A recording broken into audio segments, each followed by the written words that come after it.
Nah, saya nanya ini, doa berjamaah, zikir bersama setelah sholat, di zaman Nabi dicontohkan apa enggak? Kalau ada ustadz mengatakan tidak dicontohkan di zaman Nabi, ustadz itu mau saya tanya,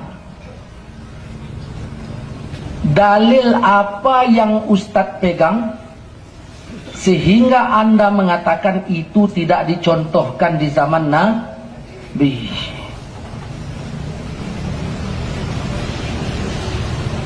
Kesimpulan itu loh.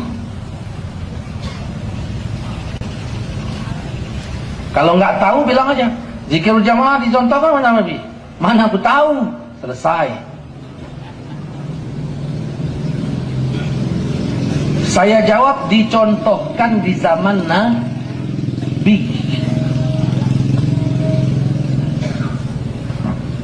Nah, tentu Bapak nanya, dari mana ya jalannya sehingga ditetapkan itu dicontohkan di zaman Nabi? Nih, tolong simak baik-baik.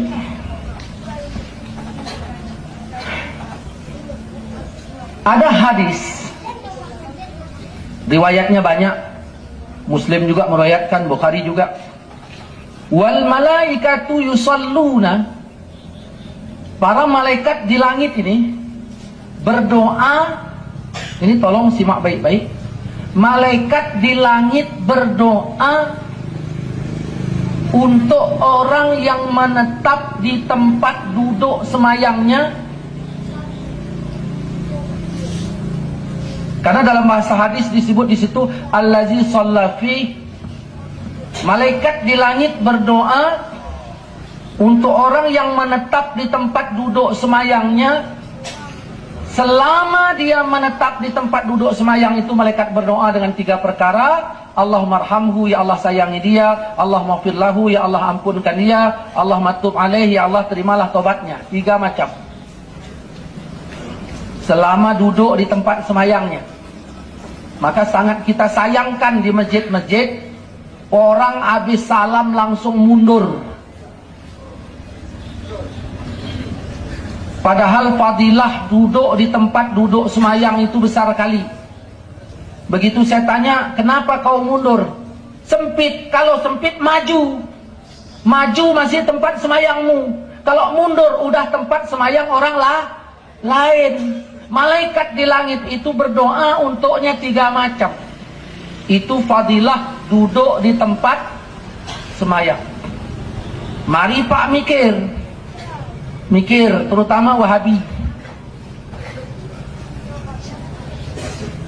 Sahabat mendengar fadilah hadis ini yang luar biasa, suka nggak? Karena dia adalah pencinta sunnah. 1 dengar, 1 besok duduk. 2 dengar, 2 duduk. 1000 dengar, 1000 pertanyaan. Ngapain para sahabat duduk di tempat semayang?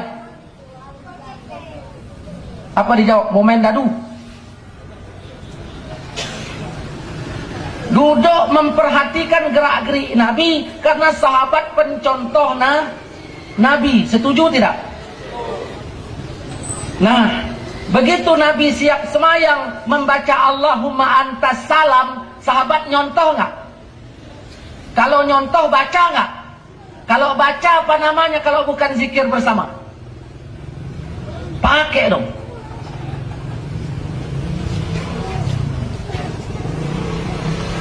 Kalau salah bilang.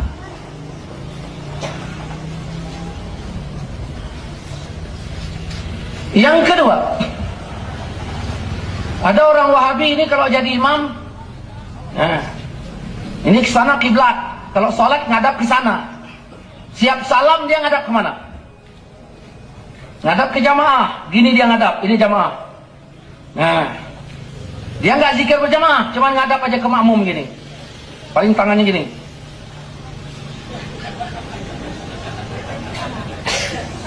Orang semayang di belakangnya pun grogi. Nah, saya tanya, Ustaz, Kenapa Ustaz siap semayang ngadap ke makmum? Bukankah Ibnu Hajar menyuruhnya mengatakan sunat ngadap ke kanan? Ini udah main kamera. Oh, kami ikut Rasul, bukan ikut Ibnu Hajar. Rupanya Ibnu Hajar nggak ikut Rasul, Pak.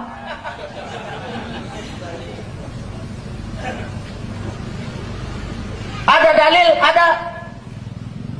Rasulullah siap sholat menghadapkan wajahnya kepada kami.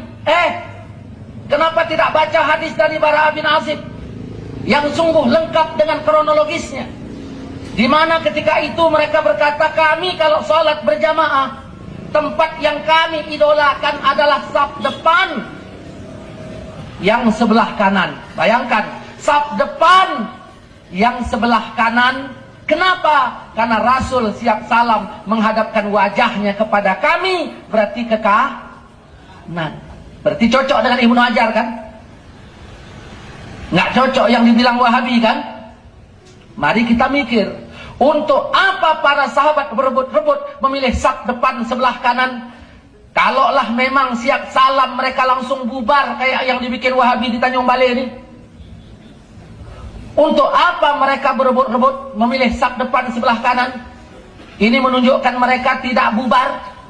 Saudara-saudaraku, bahwa di zaman Rasulullah tidak ada yang meninggalkan Rasul setelah salam, kecuali satu orang oknum yang bernama Sa'labah. Sa'labah lah satu-satunya orang yang siap salam sukanya pergi. Pertanyaannya, kenapa sekarang ini pengikut Sa'labah berserak di mana-mana dengan mengatasnamakan ini sunnah yang sesungguhnya?